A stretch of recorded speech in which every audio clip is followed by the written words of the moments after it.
pagaban los oficinistas, cobrabas el día 10. Si cuadraba de domingo o de fiesta, pues cobrabas un día antes o un día después.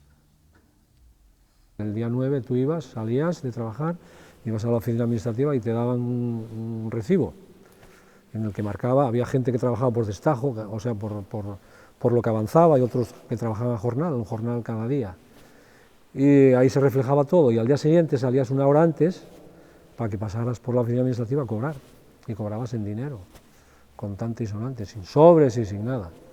Billetes de 1000 pesetas, billetes de 500, billetes de 100 y calderilla, monedas de 20 duros y así. Que prestaba más que no cobrar luego en el banco. Luego ya iba la nómina al banco. Pero en un principio el día de paga era un día de fiesta, el sobre.